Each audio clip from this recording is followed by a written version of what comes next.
రాష్ట్ర హోంమంత్రి వంగలపూడి అనితపై గుడివాడ అమర్నాథ్ చేసిన అనుచిత వ్యాఖ్యలను ప్రతిపాడు నియోజకవర్గ శాసనసభ్యులు డాక్టర్ బూర్ల రామాంజనేయులు తీవ్రంగా ఖండించారు.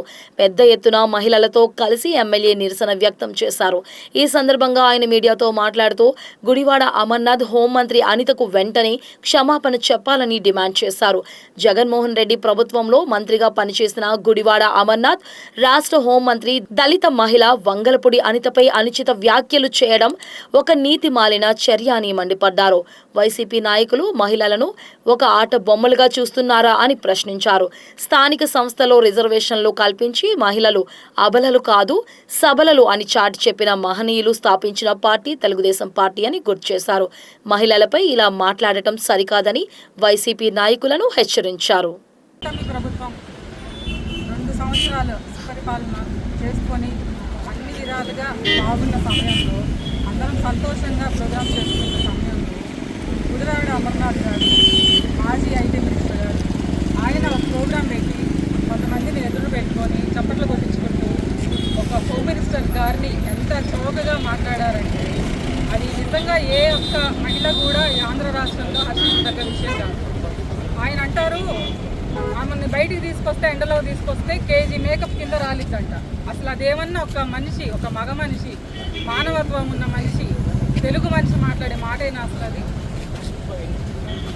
ఈరోజు మన కూటమి ప్రభుత్వం చూసుకుంటే మహిళలకి ఎంత పెద్దపీట వేసి వాళ్ళని అన్ని విషయాల్లో సమానంగా వాళ్ళకి హక్కులు కల్పించి మరి ఆస్తిలోనేంటి, ఉద్యోగాల్లోనేంటి, రాజకీయంలోనేంటి ప్రతి విషయంలో సమానమైన హక్కులు వాళ్ళు కల్పించేంత గౌరవిస్తూ ఉంటే నువ్వు చౌకగా కొంతమందిని ముందు పెట్టుకొని వాళ్ళు చప్పట్లు కొడుతున్నారు కదా అని నోటుకొచ్చి ఏది వస్తే అది మాట్లాడితే అది ఏ ఒక్కళ్ళు ఇక్కడ అందరూ అసలు ఎంత సిగ్గుమాలిన విషయంగా అందరూ భావిస్తున్నారంటే మీరు అది తెలుసుకోవాలి. ఆ విషయాన్ని ఒకవేళ మీరు మా అనితమ్మ గారిని చూపించి ఒక దళిత మహిళ ఆమె ఇంత మంచి హోదాలో ఉంది ఆమె వైపు ఒక్కవేళ మీరు చూపించి మాట్లాడుతుంటే మిగిలిన 4 వేళ్ళు మీ వైపు చూపించట్లేదా? మీకు తెలియట్లేదా ఆ విషయం? మేకప్ వేసుకుంటారా ఏంటి? ఆడవాళ్ళు శుభ్రంగా రెడీ అయితే కూడా మీకు బాధగా ఉందా? అంత ప్రాబ్లంగా ఉందా అండి? మీకు నీట్గా ఉండటం కూడా తప్పేనా? ఈ రోజుల్లో అన్ని విషయాల్లో ముందుంచుతున్నారు. మా పార్టీ నుంచి, మా కూటమి ప్రభుత్వం నుంచి ఆడవాళ్ళకి పెద్దపీట వేసి ప్రతి విషయంలో మహిళలకి గొప్పగా వాళ్ళకి మంచి స్థానం కలిసి వచ్చి ఈ రోజున మేకప్ వేసుకున్నా అంటారా? మీ ప్రభుత్వంలో ఎవ్వరు మేకప్ వేసుకొని బయటకు రాలేదా? వాళ్ళందరినీ కూడా మరి ఇలానే అంటే మీరు తట్టుకోగలరా? అదేమంటే చంద్రబాబు నాయుడు గారు పిల్లలు కనమంటున్నారని ఎంత అవహేళనగా మాట్లాడుతున్నారు మీరు. ఆయన అన్న దాంట్లో మీరు ఒక విషయం అర్థం చేసుకోవాలి కదా, ఎందుకు అన్నారన్న విషయం అర్థం చేసుకోవాలి కదా. ఈరోజు చూస్తా ఉంటే రాష్ట్రంలో ముసలి వాళ్ళు సంఖ్య అధికంగా ఉంది, యువత తగ్గిపోతున్నారన్న ఆలోచనతో ఆయన మాట్లాడుతున్నారు. ఆ మాటల్ని మీరు వక్రీకరించి మీరు కానండి, మీ లోకేష్ బాబుని కనమనండి ఎంత చండాలంగా మీరు మాట్లాడుతున్నారంటే అది ఎవ్వరూ హర్షించే విషయం కాదు. అది ఆయన అన్న ఉద్దేశం ఏంటి?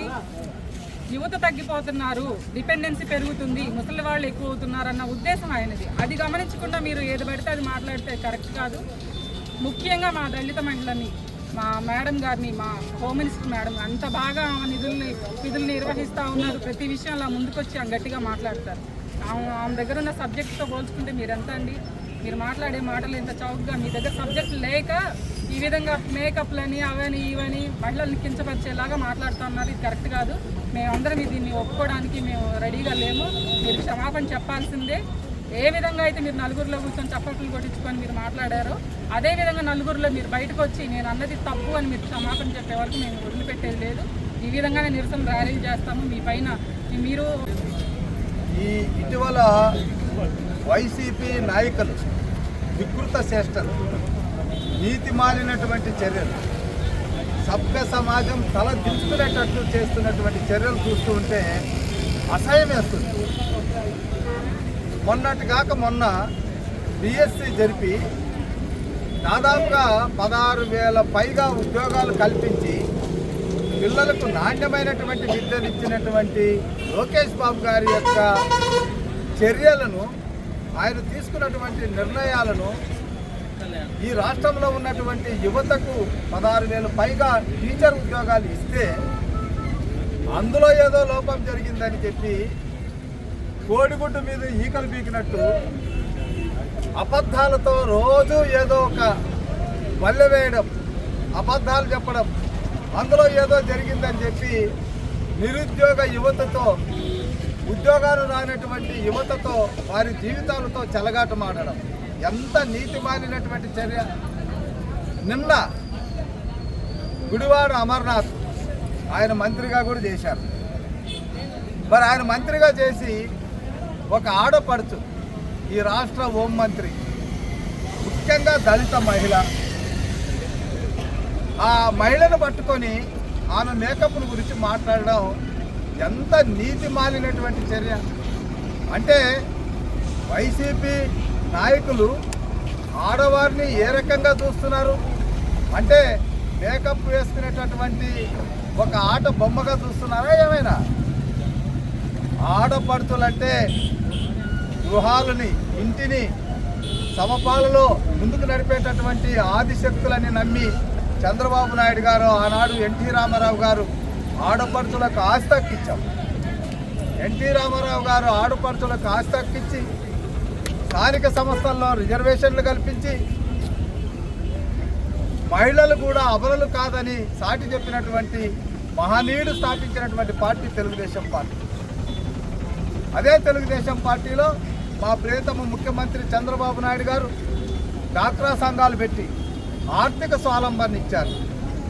మరి అదేవిధంగా ఆడపడుతుల ఆత్మగౌరవానికి మరుగుదొడ్లు నిర్మించి వారి యొక్క ఆత్మగౌరవాన్ని కాపాడడం జరిగింది.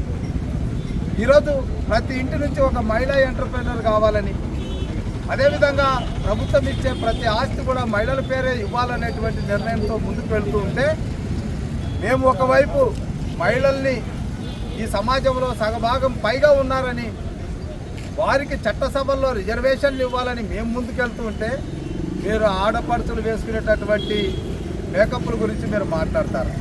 అంటే ఇంక మీకు మాట్లాడడానికి ఏమీ లేదు. మేము తెచ్చిన పెట్టుబడుల మీద మాట్లాడండి దమ్ముంటే, లేదా మేము స్థాపించిన పరిశ్రమల మీద మాట్లాడండి మీరు దమ్ముంటే, లేదా మేము ఉద్యోగ అవకాశాలు కల్పించాము 6 లక్షల పైగా ఈ 2 సంవత్సరాల్లో, వాటి మీద మాట్లాడండి మీకు దమ్ముంటే.